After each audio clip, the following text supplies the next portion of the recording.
So we want to start with the model we all learned of in school and the way most medicine and psychology schools still teach today. The human nervous system has two main branches. Let me just get rid of this. Yeah, okay. They have two main branches, the central nervous system and the peripheral nervous system. I don't think I'm saying anything new at this point. Central nervous system, we're not going to talk about almost at all in this talk. It consists of the brain and the spinal cord.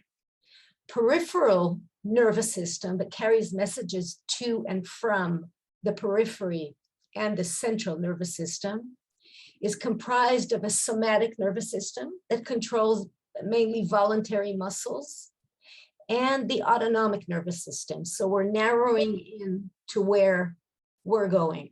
The autonomic nervous system controls involuntary body functions. And what we learned in school is that it has two parts. When everything is cool and okay, we have the parasympathetic nervous system. It's a calm nervous system. It's active when everything is good, and we conserve and maintain energy and even consume energy with that nervous system. And the sympathetic nervous system is the famous fight or flight system that arouses the body to expend energy. So this model, I'm assuming, is quite familiar to most of you, if not to all of you. Functions of these two branches are probably quite familiar. In our familiar model, we usually think of the two systems as either or. When one is on, it shuts down the other one, and vice versa, with an exclusive selection valve, okay? Now let me tell you, so this is sort of our baseline, and the baseline that the polyvagal theory gets into the picture. Now, I want to tell you a little story. A couple of weeks ago, I was on a late holiday in the Sinai Desert, and I went with my son Adam for a camel ride along the coast and into the hills. Now, I don't know if you were ever on a camel, but you get into this really groovy dance just pacing along because the camel has this movement going along. And as we were walking, we were chatting with the guide and interacting and drinking lots of water and feeling thirst and salivating a lot and kind of sailing along on our desert ships in parasympathetic bliss of calm heart, calm breath, and lots of social interest. We stopped for a tea break in the hills, beautiful tea. And as the break ended, we got back up on the camels' backs. It took 3 seconds before Adam's camel rose to its back legs, and another couple of seconds for mine to jump up. They literally threw us off. Camel is not a very small animal. It's high, and when it gets on its hind legs, it's very, very high.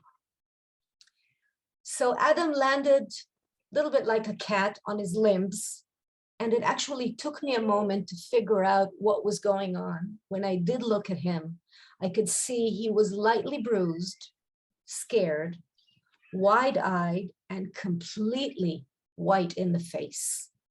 The sympathetic nervous system kicked in, sending blood to the large muscles of the hands and legs and drawing it from where it wasn't necessary, the face.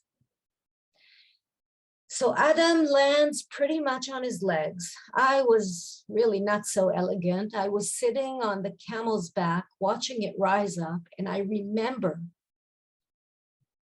in like a dreamlike state, I know I'm gonna let go. I know I have no choice. I know I'm gonna fall on my back and head, and I just couldn't do anything about it. I wasn't even terribly upset. I was just in shock, you know the state. Indeed, I landed smack on my back and ass, which was actually lucky because better to land on one's ass than on one's head. And my breathing stopped, just stopped. I took a few loud in and out breaths, and only when I got up, I noticed just how inelegant my situation was because my pants were wet. My sympathetic system innervated contraction of my bladder, and out came the lovely tea we just had. But only a while after I landed could I notice the wetness in my pants, the racing of my heart, and it actually took a while before I could feel the pain as the shock started to subside and the sympathetic system was full on. I raced to my son and focused on him. His system was more agile than mine. His shock was mild. And as I was willing to get right back on the camel's back immediately, just to get the trip over with, he, wisely and much more grounded, refused adamantly. Only as we got into the car that came to pick us up did I begin to feel the pain, and I could sob a little bit, facing the window and thaw the freeze response. So the old model, the old model has no way of explaining this. In real time, in the state of emergency, my heart was racing, but there was no fight or flight going on. There was an overpowering response of freeze.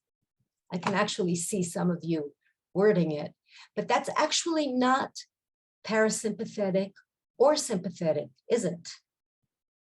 In order to understand, let's go to Porges' research of the parasympathetic system. It focuses on the vagus nerve. Most of the parasympathetic system is comprised of this nerve. It's a really long cranial nerve. It's called cranial nerve because along with 11 other nerves, it originates at the cranium, at the base of the brainstem, and branches down. The vagus nerve branches downwards all the way to the sacrum.